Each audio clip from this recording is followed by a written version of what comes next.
ওনারে বুঝতে পারতেছি না কি করে, সামনে তো চলে গেলে। শুভ্র থেকে আপনাদের দেখতো টেকতো? হ্যাঁ, দুটো ভাই থেকে গেছে, একটা ভাই আছে। আপনার দাদার কিন্তু দুটো প্রিয় হাঁস আছে, ওই যে সাদা দুটো। সাদা দুইটা হাঁস আর খাবো না। দেখি আমি পারান জুড়ো। ওই পেয়ে গেছে এইটার উপরে করে ওরা পার হচ্ছে। ওই আমাকে ছোট উঠিছে। এখন ভাটা হচ্ছে আর ডান পাশে আমন্ত্রণ সবাইকে। আশা করি ভালো আছেন। আমরা আছি ঢাংমারি খালে। ঢাংমারি খাল সম্পর্কে আগেই বলেছি, এটি কুমিরে ভরা একটি খাল, লোকালয় এবং সুন্দরবনের মাঝের এই খালটিতেই আমরা গত রাতে ছিলাম। সকাল হতেই স্থানীয় চেনা জানা মানুষেরা আসলেন, সাত সকালে হাতে করে আনলেন গোলফল। এই জঙ্গলের না তো, না বাগানের?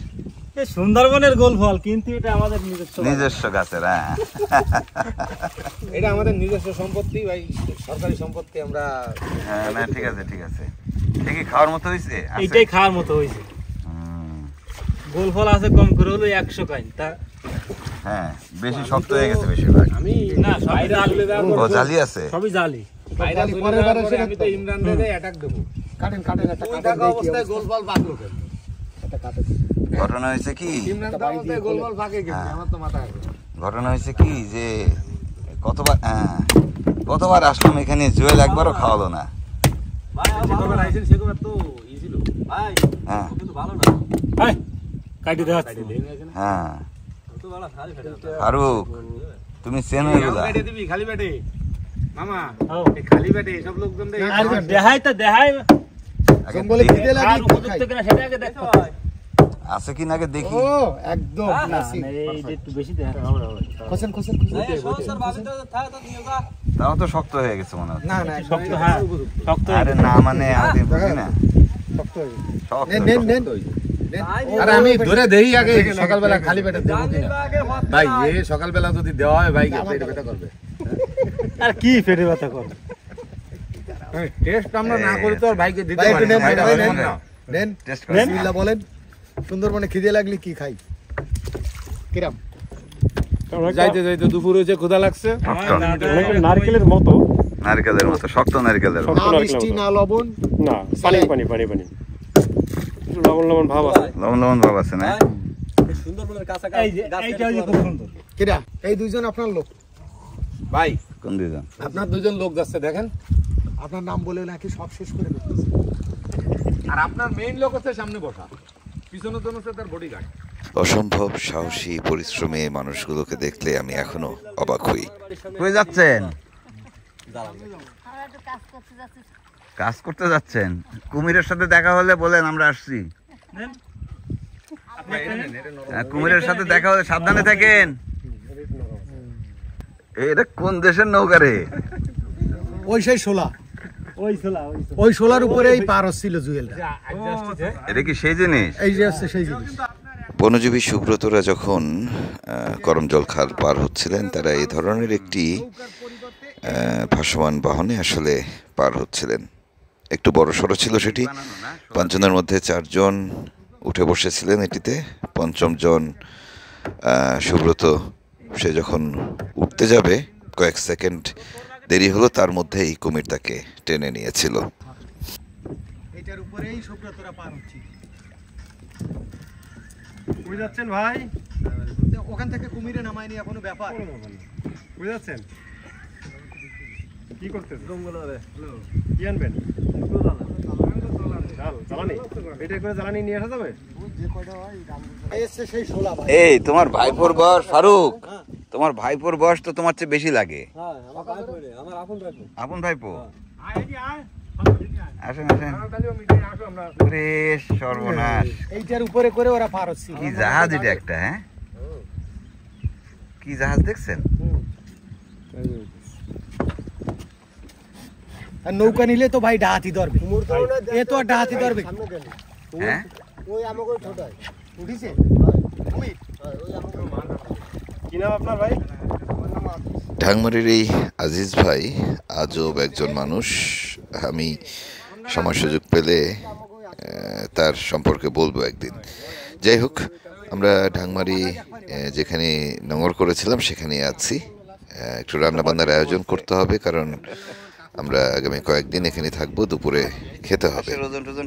সেই জন্য একটু বাজার সদাও করার প্রয়োজন আছে। আমরা নামবো। কাকু তাহলে থাকেন, একটু রান্না বান্না করে রাখেন, আমরা ঘুরে আসি। পুরাই সুন্দরবন এটা। সুন্দরবনের উল্টো পাশের এই জনপদের মানুষেরা একেবারে যারা নদী কিংবা খালের পাড়ে বসবাস করেন বা যাদের জমি আছে কিংবা জমি নেইও, তারাও গোলপাতার চাষ করেন। এখানে গোলপাতা লাগানো হয়েছে। আমরা এই গোলবনের ভেতর দিয়ে সোজা চলে যাচ্ছি বেড়িবাঁধের দিকে। কি ও এ হে, দেখি দেখি দেখি, এটা আপনার তকদিরে আছে। পাকছে মনে হচ্ছে। হ্যাঁ পাকা, কেবল গাছ। High high high high high, আপনি আইছেন এই জন্য ওই বেলটা পড়েছে কেবল। কই গাছের মালিক কই? সামনেই কুমিরের হাতে নিহত সুব্রতর বাড়ি এবং একই জায়গায় গত বছর কুমিরের হাতে নিহত মোশারেফেরও বাড়ি। আমরা গত রাতে এসেছিলাম, অল্প একটু কথা বলে আবার ফিরে গেছিলাম। এখন দিনের বেলা আবারও আসলাম। এ মামু, বেল, হ্যাঁ আপনারা যে হাঁটলেন বেলেই তো খেল দেখালো। তারপরে পড়ছে বেল, না আমরা দেই দেখেন। তারপরেই পড়েছে। ও আচ্ছা, বটে নিয়ে আমি এটা কি বোট পর্যন্ত যাবে? এটা ইয়েকে দিব, আমি মনকে দিব। এটা এই গাছ পাকা, গাছের বেল, ঠিক আছে। গাছ ওখানে ওখানে বেল আমি গাছের তলে পাইছি, পড়ছে আর কি। তারপরে ওখানে আস্তে আস্তে 3 বার ডাক দিছি যে এই গাছের মালিককে, গাছের মালিককে, গাছের মালিককে। হ্যাঁ যেহেতু আসতে, হ্যাঁ যেহেতু 3 বার ডাকি ফেলছি, তার মানে এটার মালিক আমি এখন। ঠিক আছে, এখন এটা যে মনকে দিব।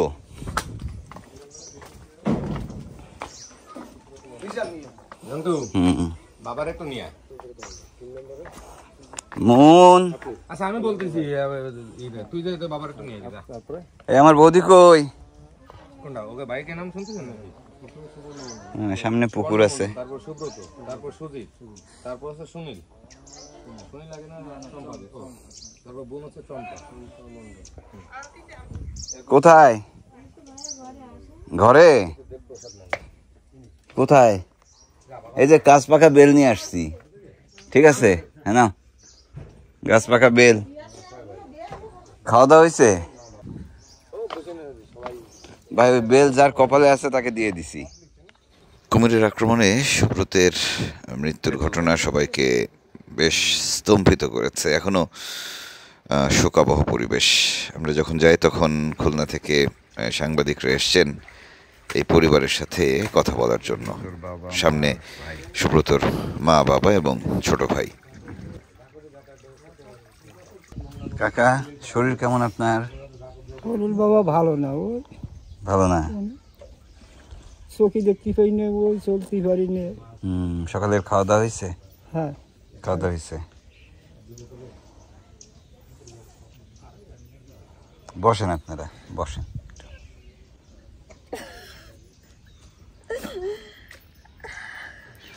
সুব্রতর মা এখনো নিজেকে বোঝাতেই পারছেন না কি হয়ে গেল। মনেটা বুঝতে পারতেছি না,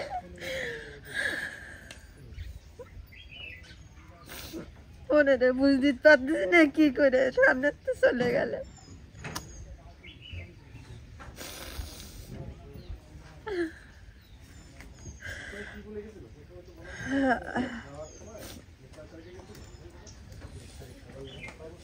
সুব্রত থেকে আপনাদের দেখতো টেকতো? হ্যাঁ আপনাকে দেখতো না?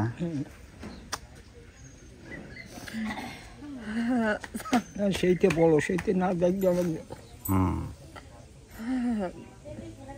দুটো ভাই দিয়ে গেছে, একটা ভাই আছে ওই সুন্দরবনের গাছেতে পুড়ে গে, তার কিছু নেই, কাটা ফাটা সব কিছু। সে ভাইটা খাটি ভাড়া না, কিছু না। আচ্ছা। আর এই ছোট, আমার ছোট ছেলেটাই। আচ্ছা। আচ্ছা, বড় ভাই দেখাশোনা করতো। যাক, অসুবিধা নেই, আমরা আছি, চিন্তা করেন না আপনারা। দেখা যাক। সুব্রতর ঘটনাটি সারা দেশে বেশ আলোড়ন সৃষ্টি করেছিল। সবাই খুব বেশি দুঃখিত হয়েছেন, সহানুভূতি জানিয়েছেন। আপনাদের সবার হয়ে এই পরিবারের পাশে থাকার চেষ্টা করছি আমরা। বলছি আমার ছেলে তো একজন চলে গেছে, তা আমি সেটা মনে রে বুঝ দিচ্ছি পারতে না। তোমার আসো না, তোমার আমার ছেলে, আমরা আছি তো, তোমাকে মুখে দিয়েছে আমার পরাণ জুড়ো। আমরা আছি, আমরা আছি, আমরা নিয়মিত আসা যাওয়া করব, দেখা করব, যোগাযোগে থাকব, ঠিক আছে? আর আপনার ছেলে যে দায়িত্ব পালন করতো আমরা সেটাও করে দিব, যদি মানে আমাদের ক্ষমতায় আসে। আমার ছেলে গেছে, আমি ছেলেটা কষ্ট কিছু যাইনি, সে উপরে সে একজন ভালো রাখুক, ভালো যাক। তোমরা তো আসো, আমরা আছি, আমরা আছি, আমাকে সামনে তোমরা তো আসো। আছি আছি আছি আছি আছি আর কিছু আমি চাইনি। আমরা আছি, আমরা আছি ঠাকুর, আর কিছু চাইনি। তোমরা থাকলি আমি মনে করি আমার ছেলে একটা গেছে, আমার ছেলে আরো আছে। আছি, আমরা আছি, আপনারা একটু ধৈর্য ধরেন। আর কাকা তো চোখে দেখে না, তার তো আরো কষ্টের জীবন।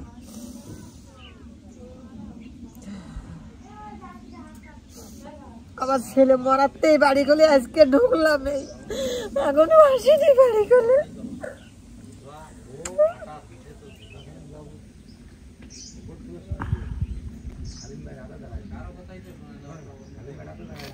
আর একটা গোটা না দেখতে পারলে আমার পরাণ জুড়তো না, জুড়তো না। অত রাত্রি বসে থাকবো ওই পদ্মার আলোদের লাইট জেলে নামবে, আমার বাবারে কব ওই এখন সুব্রত বাড়ি এসে, বাড়ি এসে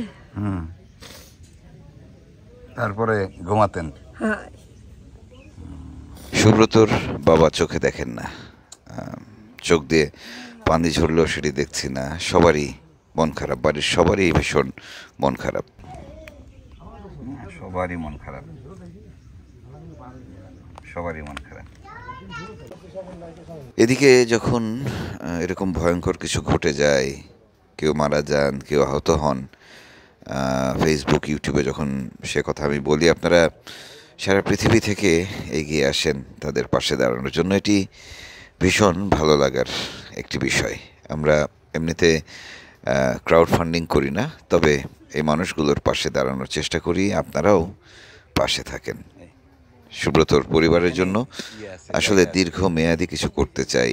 তার স্ত্রীর সাথে আলাপ করছিলাম সে বিষয়ে, কি করা যায় সেই খোঁজ খবরগুলো নিয়ে একটি জায়গায় আসতে হবে আমাদের।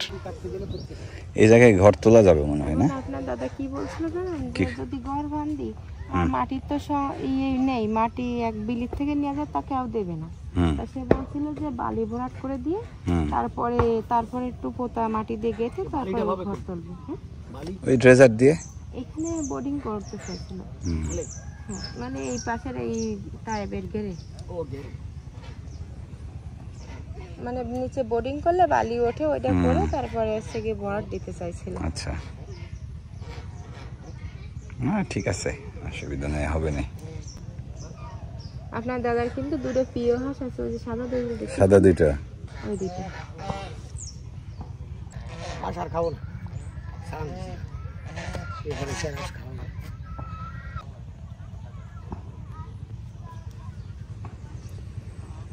দাদা ওই ছোট ছোট হাঁস টানে বের করছিল, কইছে কি এগুলো তো এখনো খাওয়ার মতো নেই, তারপরে বড়গুলা বের করছিল। সুব্রতর মৃত্যু যেদিন হয়েছিল সেদিনের কথা নিশ্চয়ই আপনাদের মনে আছে। অনেক রাত পর্যন্ত গ্রামের লোকজন গিয়ে পানির নিচ থেকে সুব্রতর মরদেহটি ফিরিয়ে এনেছিলেন। এটি দারুণ একটি ব্যাপার।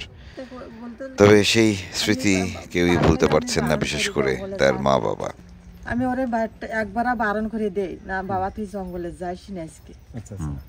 ওই দিন কি মনে হচ্ছিল এরকম? আবার চিন্তা করলাম কি কলি, আবার কিছু কয় নাকি, যাত্রা বাড়ি আছে, কিছু বলে নাকি, সেই জন্য আমি আর কিছু বলি। একদিন আগে ওর সাথে কথা মনে টান দিছিল, কিসের জন্য? হ্যাঁ, মনে টান দিছিল। হ্যাঁ, আমার মনে ট্রেনে কাছে কি আমি ওরে বারণ করি আজকে। কিন্তু আপনি মনে যেহেতু বের হয়ে গেছে আর বাধা দেননি? আর বাধা দেয়নি। ওর হচ্ছে সামনে যে পূজা ছিল তো, বাবা মা ওর একটু রোজগারের টান ছিল বেশি। হ্যাঁ, আমি ওরা বলতেছি যে এখন যে এইগুলো করতেছো তাহলে কি করা যায়, কোসে মামা একটা দিনই তো কাকড়া যাবে, এই 30 তারিখে লাস্ট কাকড়া যাবে, এরপরে কাকড়া বন্ধ যাওয়া। তো যাই আসি সামনে তো পূজা, বাবা মারে কিছু কিনে দেওয়া লাগবে, ছোট ভাইরা আছে কাউরে কিছু দেয়নি, খরচ তো আছে। আজকের দিনটা যাই, তারপরে তো কয়দিন বন্ধই থাকতো, সেইভাবে ওই দিন গেছে সকালবেলা। এবারে পূজার আগেই তো এই ঘটনাটা ঘটছে না? সুব্রতর পরিবারের সদস্য সংখ্যা বেশ কয়েকজন, ছোট ভাইরা আছেন, বাবা মা, তার স্ত্রী, এবং তাদের সবার জন্য একটু বাড়তি টাকার প্রয়োজন ছিল পূজার সময়, বাড়তি খরচ। মূলত সেই খরচ তুলতেই তার এই দফায় বনে যাওয়া ছিল, একটু বেশি বেশি বনে যাচ্ছিলেন তিনি। যাই হোক, সঙ্গী সাথীরা বলছিলেন যে আসলে কষ্টের কোনো শেষ নেই, যে একসাথে গেলেন, একজনকে জীবিত ফিরিয়ে আনতে পারলেন না, সেই কষ্ট তারা কখনোই ভুলবে না। আসলে বন উপকূলের মানুষদের জীবনটাই এমন, যেদিকেই যাবেন সুন্দরবনের বন্যপ্রাণীদের আঘাতের চিহ্ন দেখতে পাবেন। গাছের ওই সবুজ সাপে, ফারুকের ভাইপো সবুজ সাপে কামড়ালো, তারপরে হাতের কি অবস্থা? না না, খোলা লাগবে না, খোলা লাগবে না, খোলা লাগবে না, এই যে উপরে দেখতে দেখে বোঝা যাচ্ছে। হ্যাঁ, পরে তো ওই হাতে বাঁধন দেওয়া হয়েছিল, হ্যাঁ, পরে খুলনায় যাওয়ার পরে ডাক্তার বলছে যে স্বাভাবিক করতে গেলে এই জায়গায় অপারেশন করা লাগবে, মানে ওই জায়গার গোশ নষ্ট হয়ে গেছে। পরে অপারেশন করা হয়েছে, পরে ওরা বলছে ওই জায়গায় করা লাগবে, সার্জারি করা লাগবে। তা আমাদের তো অত টাকা পয়সা নেই, পরে বাসায় চলে আসছি। সার্জারি করাওনি তোমরা? না, সার্জারি করায়নি। কসমেটিক সার্জারি পরে, আচ্ছা পরে, কিন্তু এমনি মানে হাত রক্ষা পাইছে তো? হ্যাঁ, হাত রক্ষা পাইছে। এটা এর আরো প্রায় 15-16 দিন আগের ঘটনা। কোন সাপ এটা? ও হ্যাঁ, এটা তো আমি দেখছি, ও আরো বেশ কিছুদিন আগে। কিছুদিন আগে মানে যে এটা সাপ কোনটা? ওই যে সবুজ সাপটা? সবুজ সাপ, হ্যাঁ, গাছে যেটা দেখে সবুজ সাপ, ওইটা আমি একবার ধরতে গেছিলাম, মানে লগি দিয়ে। এই তোমার ওই সাপ তো নড়ে না, জংরার খালে ওই যে শরীফদেরকে যখন নিতে গেলাম, আমি এসে ট্রলারতে পাশে বান্ধা ছিল, তো ট্রলারের ওই খুঁটিটা আমি ওই যে ডিঙি নৌকা দিয়ে এসে যে ট্রলারে উঠছি, উঠে খুঁটিতে এরকম হাত দিব, ওই যে বাঁশটা আর কি, হ্যাঁ, হাত দিব কি মনে করে একটু তাকায় হাত দিলাম, হাত দিব করে এই ঘুরতেই টর্চ মারতেই দেখি সবুজ সাপ পেঁচায় আছে। যেদিন আমরা গেছি সেদিন তো একটা সাথে 30 তারিখও সোহেল যে আর কি খুব বিষধর সাপ, অন্য টাইপের। আগে তুমি এটা সুস্থ করো, কসমেটিক সার্জারি খুব জরুরি না। হ্যাঁ, আগে হাত ঠিক করো। কি অবস্থা? ভালো? হ্যাঁ, এখানকার মানুষকে যাই বলি জিজ্ঞেস করলে বলে ভালো আছে, আর মুখে হাসি। ছেলে, তার বড় ছেলে রে, হ্যাঁ, গত বছর কুমির, এই যে মুশারফের নাতি, আবার এটা হচ্ছে মুশারফের মেয়ে, সে তো বাইসে আসছে, সে বেঁচে ফিরেছে। হ্যাঁ, বেঁচে ফিরছে, তারও ওই একই জায়গা থেকে একই করে আছে। সে হচ্ছে মানে ফাইট করে ফিরছে, তার ছেলে নাতি ফাইট করে ফিরছে, নানা কিন্তু নানা পারেনি। ঠিক আছে, আপনারা থাকতে থাকেন। হ্যাঁ, সামনে মনে হয় খাওয়ানো দাওয়ানো আছে না? ঠিক আছে, অসুবিধা হবে না, অসুবিধা হবে না।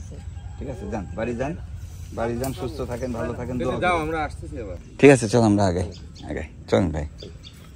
সকাল সকাল এই জায়গায় এসে মনটা খারাপ হয়ে গেল। যাই হোক, এখন বিদায় নিচ্ছি, একটু খালের দিকে যাওয়া বন্ধ আছে জঙ্গলে। হ্যাঁ, ভালো থাকবেন সবাই, কাল আবার দেখা হচ্ছে।